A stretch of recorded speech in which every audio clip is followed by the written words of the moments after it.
생활 속 거리 두기가 시작됐습니다. 모임이나 행사 등이 가능해졌지만 기본 방역 수칙은 지켜야 하는데요. 일상 속에서 거리 두기 어떻게 하면 되는 건지 알아봅니다. 4.15 총선 당선인을 만나다. 오늘은 은평 을에서 재선에 성공한 강병원 의원을 만나봅니다. 신정 차량기지 이전 논의가 본격화되는 분위기입니다.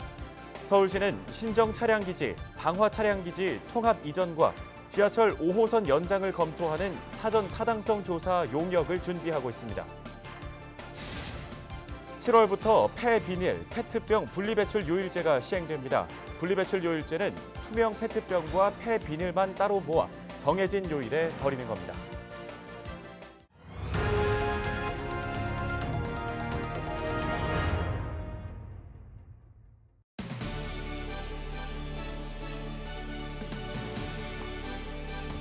시청자 여러분 안녕하십니까?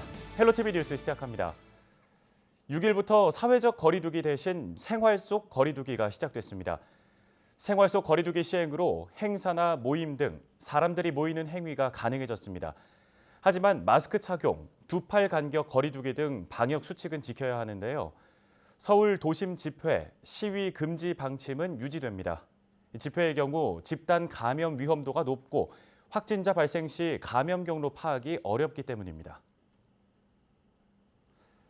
여러 사람이 모이는 게 가능해졌다고 해도 기본적인 방역 수칙은 지켜야 하는 생활 속 거리두기, 일상 속에서 지켜야 하는 거리두기는 어떤 모습이어야 하는 건지 상황별로 자세하게 알아봅니다. 사회적 거리두기가 생활 속 거리두기로 바뀌더라도 핵심은 크게 달라지지 않습니다. 아프면 3, 4일 정도는 집에서 쉬고 사람 사이에는 1m 이상 간격을 둬야 합니다. 밀폐된 장소에서는 소독이나 환기도 중요합니다. 손은 30초 동안 충분히 씻고 옷소매에 기침하는 예절도 그대로 지켜야 합니다. 여러 사람이 모이는 장소에서는 방역에 더 신경을 써야 합니다. 음식점이나 카페에서 마주보고 앉아 시간을 보내는 것은 피해야 합니다. 음식이나 음료를 주문할 때는 포장이나 배달로 받는 것도 방법입니다. 영화관이나 공연장에서는 한 칸씩 띄워 앉아 관람해야 합니다. 기차나 고속버스 예매도 마찬가지입니다. 대중교통을 이용할 때는 꼭 마스크를 써야 하고요. 혹시라도 인파가 몰린다면 다음 차를 이용하는 게 좋습니다. 실내 체육시설은 방문해도 되지만 공용 샤워실은 이용하지 않고 수건이나 운동복은 따로 준비해야 합니다. 사무실에서 지켜야 하는 지침도 있습니다. 되도록 개인용 물품을 이용하고 회의는 영상이나 전화를 활용해 최대한 대면하지 않는 방식을 따라야 합니다. 출장이나 회식도 가급적 줄여야 합니다. 이렇게 기존의 문화를 바꾸는 노력도 필요합니다. 결혼식장이나 장례식장에서는 음식 대접보다는 답례품으로 감사를 전하고 악수는 눈인사나 목례로 대신해야 합니다. 종교 행사에서는 다 같이 밥을 먹는 일도 자제해야 하는데요. 교회에서 예배를 보면서 함께 찬송가를 부르지 않아야 하고 공연장 떼창도 마찬가지입니다. 대형마트에서는 시식코너 운영을 최소화해야 하고요. 결제는 카드나 모바일페이처럼 전자결제 방식을 이용하도록 합니다. 정부는 현장의 의견에 따라 이번 지침을 수정하거나 보완해 나갈 방침인데요.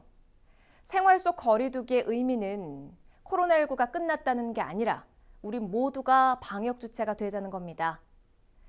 앞서 사회적 거리두기를 시작한 이후 확진자 수가 크게 줄어든 만큼 또 한 번 우리 모두의 노력이 필요한 때입니다.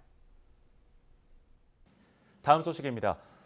양천 지역의 수건 사업이죠. 신정 차량 기지를 이전하기 위한 논의가 본격화될 전망입니다. 서울시는 지하철 2호선과 5호선을 연장하고 신정 기지와 방화 기지를 통합 이전하는 방안을 검토하는 사전 타당성 조사 용역에 착수했는데요. 취재 기자와 진행 상황을 좀 더 자세하게 짚어보도록 하겠습니다. 심다혜 기자, 서울시가 이전을 위한 용역에 착수했다고 들었습니다. 관련 내용부터 먼저 짚어주시죠. 네, 이번 사전 타당성 조사의 핵심은 총 두 가지입니다. 먼저 첫 번째로 지하철 2호선의 그 신도림역에서 까치산역까지 있는 신정지선을 복선화하고 지하철 5호선을 연장하는 것. 그리고 두 번째는 신정 차량기지와 방화 차량기지를 통합해서 이전하는 이렇게 두 가지인데요. 예. 서울시는 현재 사전 타당성 조사 용역 업체를 선정하는 과정 중에 있고 이번 달 말에 업체를 선정해서 다음 달부터는 좀 용역에 본격적으로 착수할 계획입니다. 예산은 5억여 원이고 이 기간은 한 12개월 정도로 보고 있습니다. 선정된 업체는 이제 도시와 교통 현황을 조사해서 이제 경제적 타당성을 분석하고요. 또 이제 차량 기지를 이전하려면 어떤 부지에 가야 할지 검토해야 하는데 이런 부분들도 좀 타 지자체와 논의할 예정입니다. 경기도와 인천시가 지금까지 줄곧 반대해왔던 건설물 폐기장 이전과 관련된 거는 이번 조사에서는 제외됐습니다. 네, 사전 타당성 조사 용역이 끝난다고 해서 이게 확정되는 건 또 아니잖아요. 아직 남아있는 절차들이 있을 것 같은데 그 부분도 좀 짚어주시죠. 맞습니다. 지금 사실 관건은 이 조사 용역보다는 정부의 국가 철도망 구축 계획에 이 내용이 포함될지 여부가 더 중요할 텐데요. 서울시의 용역 결과는 이 철도망 계획을 구축하는 데 있어서 어떤 근기 자료라고 보면 될 것 같습니다. 때문에 이 용역을 좀 주의 깊게 보고 있는 건데 예. 관련해서 황희 국회의원이 저희 스튜디오에 출연을 해서 한 내용이 있습니다. 이 내용 좀 자세히 들어보겠습니다. 국가 철도망 계획에 올라가야 되거든요. 네. 그래서 5호선 연결선 부분도 있고 해서 이 부분이 국가 철도망 계획에 그 최기주 대광희 위원장이 이미 발표를 했죠. 그래서 올해 그 철도망 계획에 발표를 하고 반영될 계획이죠. 그래서 이 네 가지 용역, 철도망 계획, 그다음에 양광역시장의 의지, 그다음에 합의 이런 것들이 다 충족됐기 때문에 용역이 끝난 대로 저는 100% 이전할 것이라고 생각하고 있고요.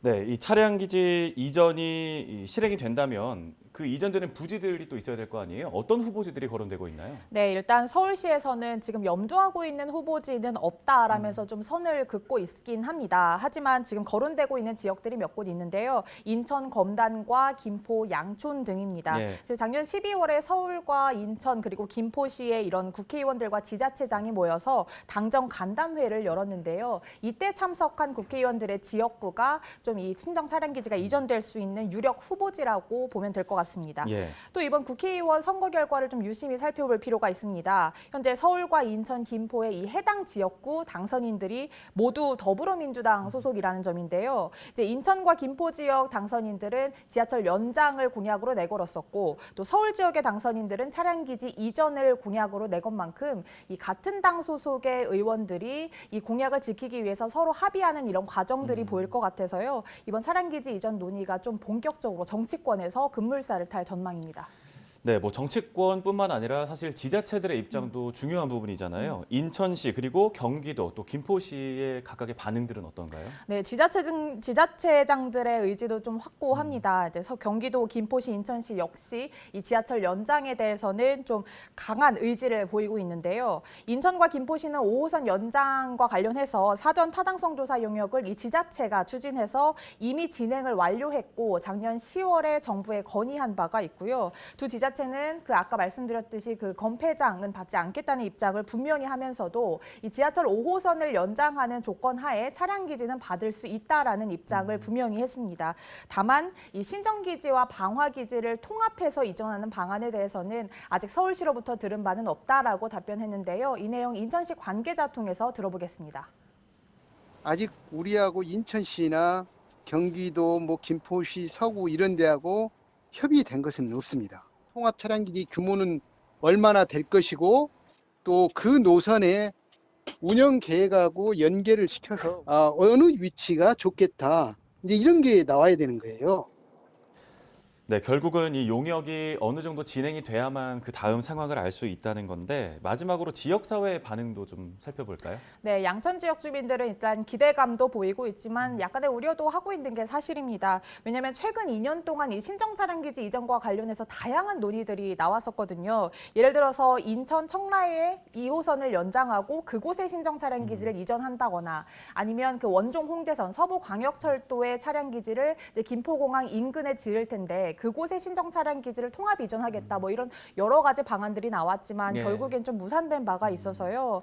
작년에는 주민들이 이제 신정 차량 기지를 꼭 이전해 달라라는 촉구 집회도 연만큼 좀 뜨거운 감자라고 볼 수 있습니다. 따라서 이번에 서울시가 용역에 착수하면서 이제 지역 주민들도 커뮤니티를 중심으로 좀 계속해서 지켜보겠다라는 입장입니다. 네, 잘 들었습니다. 우리 지역의 또 수건 사업인 신정 차량기지 이전과 관련된 얘기 짚어봤고요. 지금까지 심다혜 기자였습니다. 수고하셨습니다.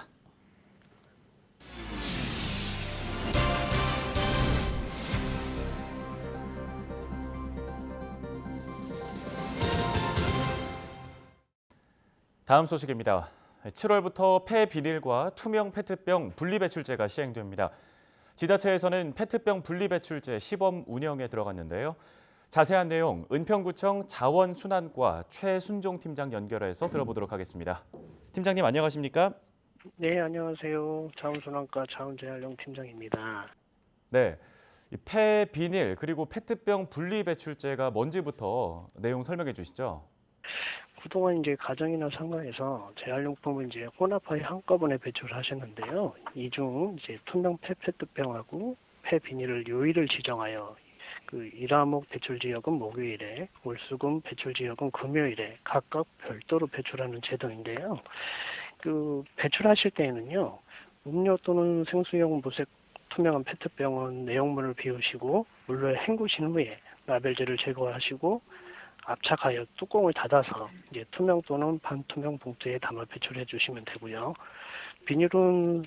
비닐은 색상과 종류에 관계없이 물로 헹구어 이물질을 제거한 후에요. 부피를 최소화해 투명 또는 반투명 봉투에 담아 배출해 주시면 됩니다.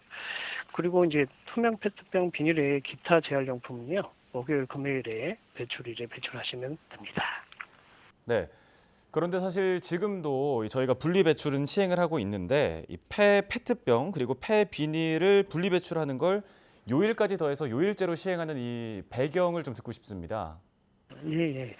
재활용품 중에 이제 비닐하고 페트병이 차지하는 비율이 높은 편인데요. 비닐의 경우는 다른 재활용품과 혼합 배출되면요. 오염이 되고 재활용품 선분율이 낮아서 잔재 폐기물이 많이 발생하는 원인이 되고 있고요. 페트병은 재활용률이 80% 높은 편인데 다른 플라스틱과 이제 혼합 배출됨으로 인해서 이제 고품질 재활용품 생산이 제한적이고 매년 이제 8만 7천 톤의 폐페트가 수입되고 있어서요. 잔재물을 줄이고 양질의 재활용품을 해소하기 위해서 이제 투명 페트병 폐비닐 분리배출 요일제를 시행하게 되었습니다. 네, 알겠습니다. 이 시행 시기도 궁금하거든요. 언제부터 동참하면 되는 걸까요? 5월 7일 목요일부터 이제 시범 운영을 거쳐 7월부터 이제 전면 시행할 예정인데요. 정해진 요일에 이제 비닐과 투명 페트병을 분리 배출하는 게 다소 번거로울 수도 있고 이제 한꺼번에 배출하였던 오래된 습관을 단시간에 바꾸는 것은 어려울 것으로 생각이 되지만요. 양질의 재활용품을 통하여 얻을 수 있는 경제적 이익과 언제 또 찾아올 수 있는 쓰레기 대란에 대한 해결책이 될 수 있을 것이므로 주민 여러분의 자발적인 많은 참여를 부탁드리겠습니다. 감사합니다. 네, 이 페트병과 비닐 분리배출 요일제 조금만 신경을 쓰면 모두가 동참할 수 있는 부분이니까요. 관심 가지고 적극적인 동참 부탁드리겠습니다. 오늘 말씀 여기까지 듣겠습니다. 감사합니다. 네, 감사합니다. 네, 다음 소식입니다. 서울시가 고용유지지원금을 50인 미만 사업체까지 확대해 지원하겠다고 밝혔습니다. 지원 대상이 소상공인에서 50인 미만 사업체로 확대되면서 신청 기간과 지급 방식도 변경됐는데요. 지원 인원수는 사업체당 최대 49명까지입니다. 올해 2월 23일 이후 5일 이상 무급휴직을 한 10인 이상 기업은 소급해 신청할 수 있습니다. 기존에는 5일 이상 무급휴직자에 대해 일일 2만 5천 원씩 계산해 월 최대 50만 원까지 지원했지만 이번 달부터는 50만 원씩 정액으로 지급합니다. 지원 기간은 최대 2개월로 기존과 동일합니다.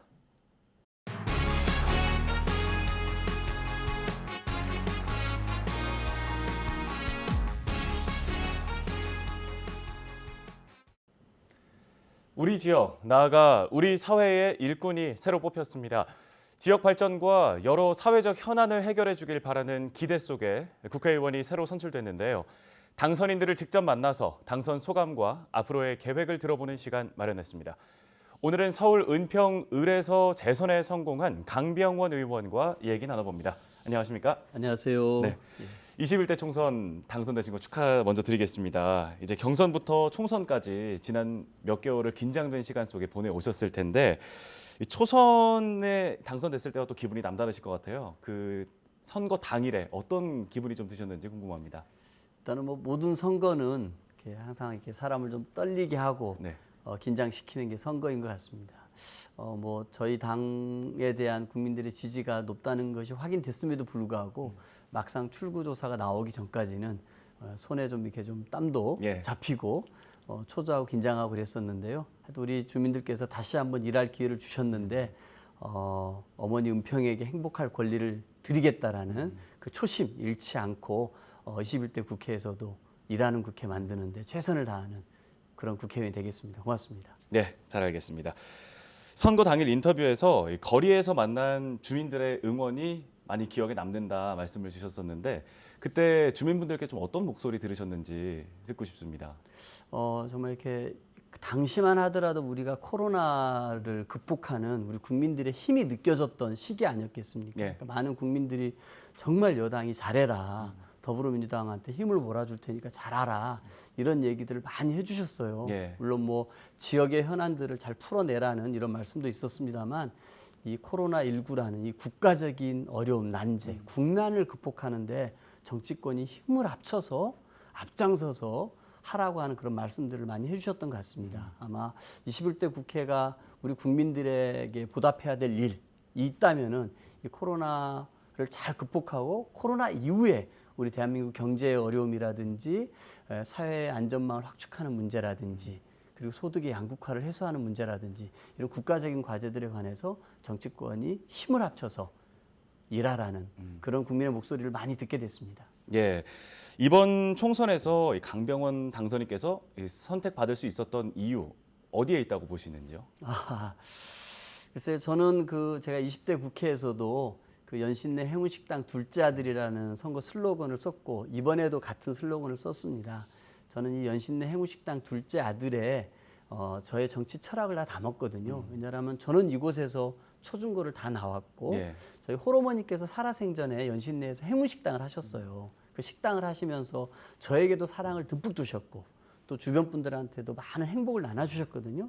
그때 어머니 살아계셨을 때 행운식당을 하시면서 저에게 주셨던 사랑과 행복을 제가 정치를 하면서 우리 은평에 그리고 대한민국 모든 국민들께 나눠드리자 이런 생각으로 제가 연신내 행운식당 둘째 아들이라는 슬로건을 쓰고 있는데요. 좀 우리 지역에 친근하고 또 초선에서 나름대로 열심히 원내 대변인도 하고 예. 그리고 또 이렇게 텔레비전에 많이 나와서 국민의 목소리를 대변했던 그 모습도 좋게 평가해 주신 것 같고요. 또 은평 그 보건원짜리에 그 서울시립대 은평 캠퍼스 유치 확정되지 않았습니까? 예. 그리고 GTX-A도 공사를 시작해서 24년에 개통을 하고 신분 당선 같은 경우도 잘 성공적 추진을 위해서 뛰고 있고 그리고 뭐 관내 무슨 여러 가지 현안들에 대해서 풀어내는 모습을 보면서 역시 젊은 의원이 잘하는구나. 한 번 더 기회를 주자. 예. 뭐 이렇게 해주신 것이 아닌가 감사하게 생각하고 있습니다. 네. 21대 총선 은평 지역구뿐 아니라 지금 전체적으로 봤을 때도 여당인 더불어민주당이 과반 의석을 확보하면서 압승으로 끝이 났잖아요. 이번 여당의 압승 어떤 의미로 받아들이고 계신가요? 저는 이 코로나를 극복하는 과정에서 우리 국민들께서 한 65%가 대한민국이 선진국이라는 느낌을 받았답니다. 아마 우리 앵커께서도 예. 우리나라가 이 코로나를 대처하고 방역하고 극복해 나가는 과정과 허둥지둥 되면서 정말 많은 국민들의 생명이 쓰러져가는 모습을 다른 나라에서 보지 않습니까? 예. 이걸 보면서 우리나라가 이 국난에 극복하는 모습 그리고 하는 과정에서 보면서 정치도 우리 국민들 수준에 맞게끔 높아져야 되는데 그동안 20대 국회에서 보여줬던 모습은 참 안타까운 모습이 많지 않습니까? 예. 막말도 있었고 삭발, 단식 이런 게 많이 있었는데 이제는 이런 삼류 정치는 추방하고 우리 선진국이라고 느끼는 국민 수준에 맞게끔 정치의 수준, 품격도 높이자라는 우리 국민들의 마음이 모아진 것이 아닌가. 그래서 이 집권 여당이 180석을 몰아줬으니까 정말 제대로 정치를 해서 우리 선진국인 우리 국민 수준에 맞게끔 정치도 품격 있게 해라라는 우리 국민들의 뜻이 모아진 거라 생각하고 있습니다. 네, 잘 알겠습니다. 이제 지역의 현안을 조금씩 좀 짚어볼 텐데요. 신분 당선 서북부 연장선을 성공적으로 추진하겠다 이렇게 주민분들께 공약으로 약속을 하셨는데 이 사업이 추진이 되려면 예비 타당성 조사를 먼저 통과를 해야 되잖아요. 이 부분 지금 진행 상황이 어떻게 되고 있는 건가요? 참 이렇게 걱정들이 많으실 거라고 생각이 듭니다. 저도 지난 4월 28일에는 서울시 분들하고 또 모여가지고 지금 진행 상황이 어떻게 되고 있는지 기재부하고 협의하는 거 중간 점검을 한번 했고요. 예. 4월 29일에는 기재부 차관하고 또 이 문제를 협의를 했습니다. 그리고 5월 3일에는 또 이낙연 전 총리를 만날 기회가 있어가지고 또 이 문제에 관해서 좀 어떻게 하면 좋을지 방안들에 관해서 협의를 좀 했었는데요. 어쨌든 이 강남북에 교통에도 격차가 있는 건 다 아실 겁니다. 뭔가 교통을 위한 균형 발전도 필요하고요. 네. 우리 특히 이 수도권 서북부 쪽에는 많은 신도시들이 들어설 계획이 있음에도 불구하고 이것을 위한 광역 교통망 대책은 제대로 없었습니다. 그래서 신분 당선 서북부 연장선이 꼭 필요하고요. 2018년에 어쨌든 예비 타당성 대상 사업으로 만들었고 19년에 중간 분석 결과 나왔는데 경제성이 낮다는 이유로 아직까지 좀 이렇게 시원하게 결과를 말씀 못 드리고 있는데요. 예. 저는 계속해서 기재부하고도 그런 얘기를 하고 있습니다. 이 국가교통 데이터베이스라는 게 있는데 이 중간 분석 결과가 나올 때는 2017년 거를 썼거든요. 예. 근데 19년도 최신 건이 나왔습니다. 그래서 이거를 좀 반영을 해달라. 이게 맞지 않느냐. 그리고 지난 18년 예타 대상 사업이 된 이후에 어떤 변화가 있었냐면요. 창릉 3기 신도시가 발표됐습니다. 그리고 국립한국문학관이 유치가 됐고요. 예. 그리고 서울시립대 은평 캠퍼스도 유치 확정되지 않았습니까? 예. 이런 것들도 굉장히 큰 수요가 일어나는 겁니다. 이런 것들도 반영을 해야 된다. 그리고 보니까 이 GTX-A가 만들어지면은 신분 당선이 이용할 수 있는 수요는 훨씬 적다라고 생각하시는 것 같아요. 예. 그래서 이거는 아니거든요. 이 GTX-A 같은 경우 장거리 노선을 가는 것 아니겠습니까? 연신내에서 서울역, 강남의 삼성역. 그런데 신분 당선 같은 경우는 완행, 국도와 같은 느낌 아니겠습니까? 예. 그래서 GTX-A가 신분 당선에 인한 교통 수요를 다 잡아먹는다는 것은 좀 오류라고 생각합니다. 이런 많은 문제 제기들을 하면서 이 기재부가 다시 한번 예타를 하는 데 있어서 누락된 수요를 반영하고 잘못된 것들을 수정할 것을 계속해서 얘기를 하고 있습니다. 용케 정세균 현 총리께서도 이 사업에 대해서 굉장히 성공적인 추진을 바라고 계시고 이낙연 전 총리 또 이번에 새롭게 오선 국회의원으로 국회 오시는 분도 이게 첫 번째 1호 공약 아니었습니까? 예. 저도 그렇고요. 힘을 합쳐서 꼭 성공시키겠습니다. 예, 주민들의 수건 사업인 만큼 또 좋은 결과 있기를 바라겠습니다. 이어서 통일로와 관련된 이 활성화 계획도 좀 가지고 계신데 이 부분도 한번 짚어주시죠. 이거는 지금 이미 서울시가요. 이 연신내역과 불광역 사이에 이 통일로를 활성화시키기 위한 연구 용역을 진행 중입니다. 그 이름이 연신내 불광 발전 기본 구상 수립이고요. 2011년 4월에 이 용역 결과가 나올 예정이거든요. 예. 근데 이 연신내와 불광을 한번 생각을 해보십시오. 연신내는 지금 GTX-A가 공사 중이고 24년 6월 말 늦어도 개통 예정입니다. 그리고 불광역을 생각해 보시면은 서울시립대 은평 캠퍼스가 들어오지 않습니까? 예. 그럼 여기에 따라 가지고 연신내 불광 이 통일로 축이 굉장히 많이 바뀌게 됩니다. 당장 서울시립대만 들어온다고 하면은 서울연구원도 들기 때문에 산학연의 여러 가지 혁신 성장의 기반들이 만들어질 수가 있고요. 그에 따라 가지고 경제에 활력이 되고 사람이 모이게 되겠죠.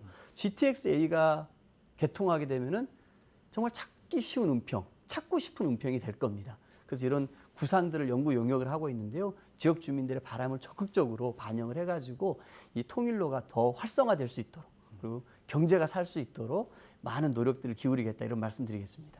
예.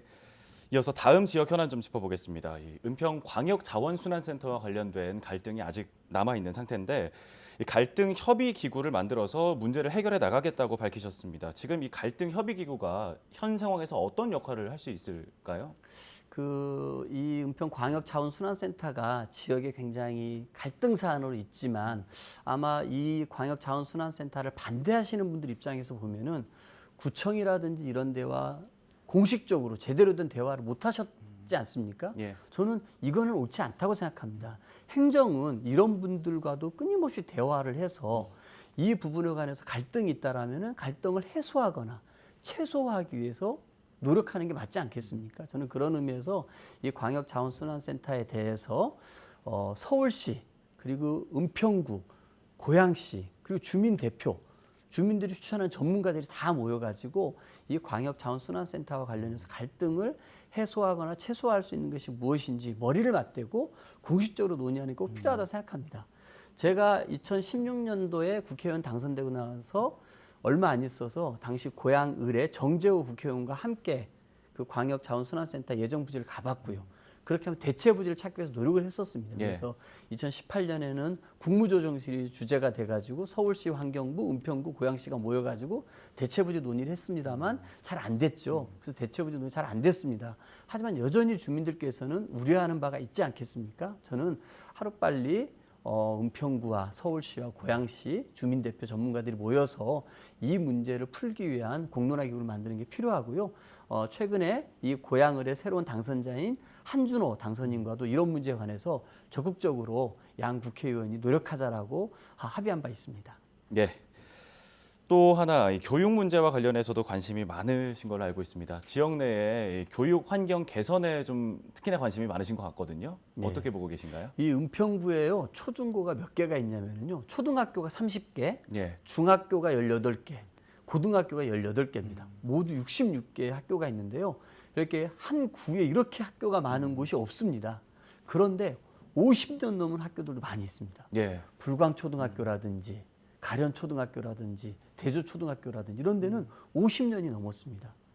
굉장히 이렇게 교육 환경에 대한 대대적인 투자가 필요하고요. 네. 서부교육지원청이라든지 조희연 교육감 역시 은평 같은 경우는 초중고가 많고 또 오래된 학교가 많기 때문에 많은 투자를 하기 위해서 노력을 해주고 계십니다. 그래서 제가 지난 4년 동안 국회의원 있으면서 정말 굉장히 많은 몇백여 개의 교육 관련 예산들을 가져왔던 것을 주민들께 설명도 드렸었는데요. 저는 이 가련초등학교 같은 경우도 오래된 학교입니다. 근데 이 학교를 신축을 하면서 신축을 할 때 지하 주차장을 만들고 예. 신축하면서 교사도 새롭게 만들지만 체육관도 하려고 하고 있습니다. 이런 일들이 된다라 그러면은 그 주변에 주차난으로 힘들어하시는 분들에게 도움이 되고 또 학교에 체육관이 신설되니까 학생들도 사용하고 주민들도 사용할 수가 있게 되고 학생들은 또 새로운 교실에서 공부할 수 있게 되지 않겠습니까? 예. 이런 좀 계획들을 좀 계속해서 추진해 가지고 이 관내 학교에 대한 대대적인 교육 환경 개선 투자를 하겠다 이런 말씀 드리겠습니다. 네. 이 교육과 관련된 공약 중에 미래교육 프로젝트라고 말씀을 하셨던 게 이런 부분들을 그렇습니다. 말씀하시는 거죠? 예. 조금 네. 더 말씀드려 보면은 예. 제가 이제 은평 뉴타운 같은 데 보니까 뉴타운은 좀 이렇게 원래 계획했던 인구보다 더 많은 인구가 와서 살게 됐지 않습니까? 예. 원래는 한 4만 명 정도 계획하셨는데 지금 그 6만에 육박하고 있거든요. 그러다 보니까 초등학교 과밀화가 있었습니다. 그래서 은진초등학교 옆에는 학교를 증축을 했고요. 그리고 신도초등학교에 교실을 또 증설을 하고 예. 진관초도 그런 게 있었습니다.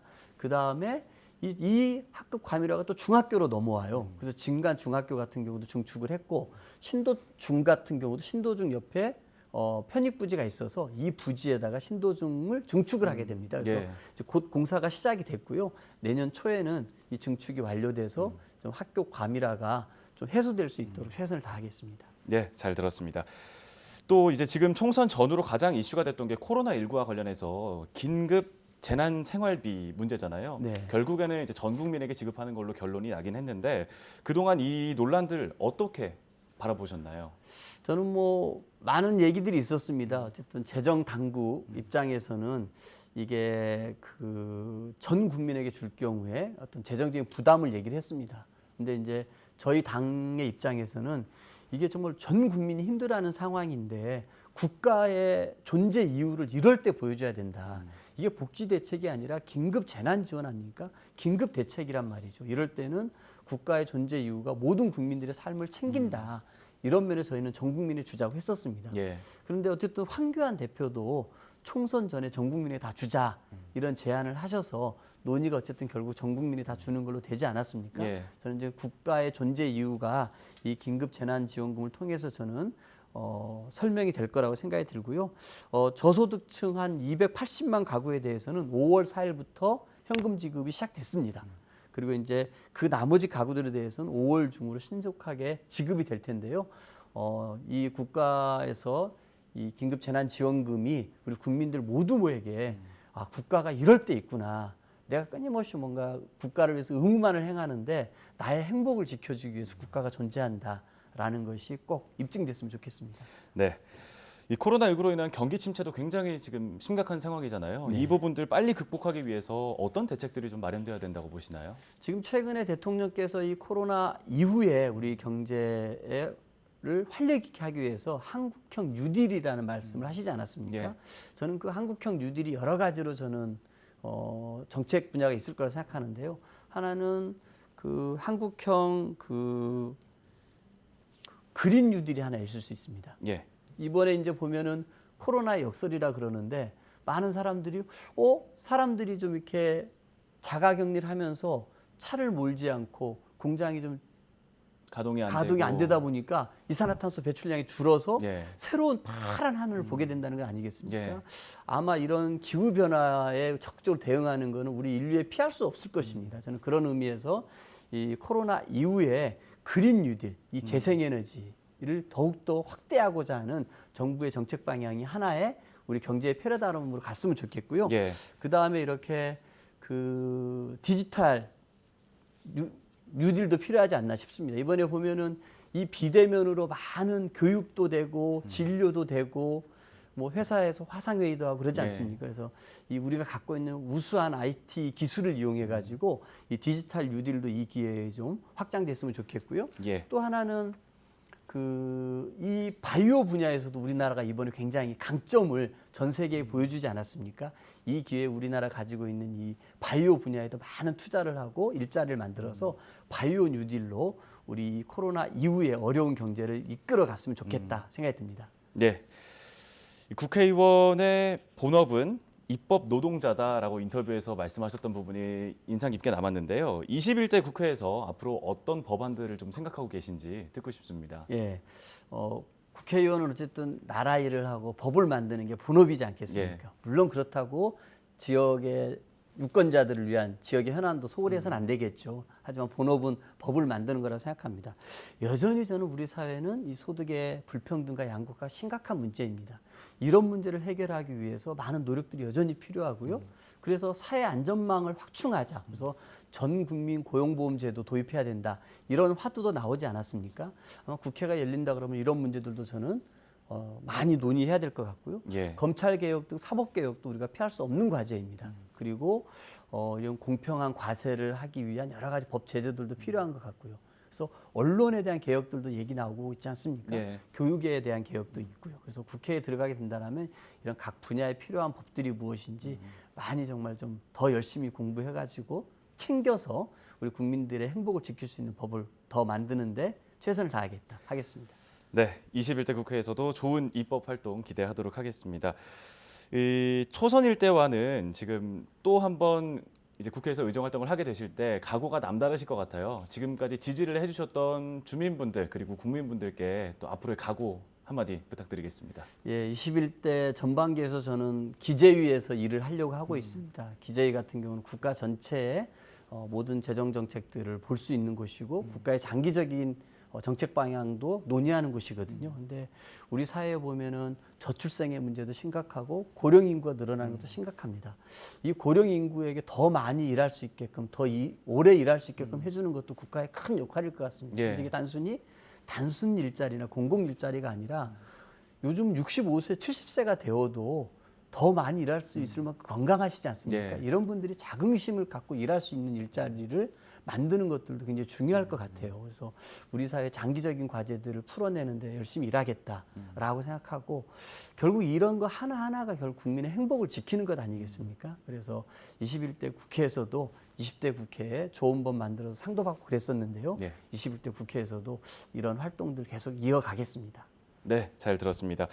앞으로 4년도 품격 있는 정치 그리고 국민의 행복한 정치를 위해서 많은 노력 부탁드리겠습니다. 오늘 말씀은 여기까지 듣겠습니다. 감사합니다. 감사합니다.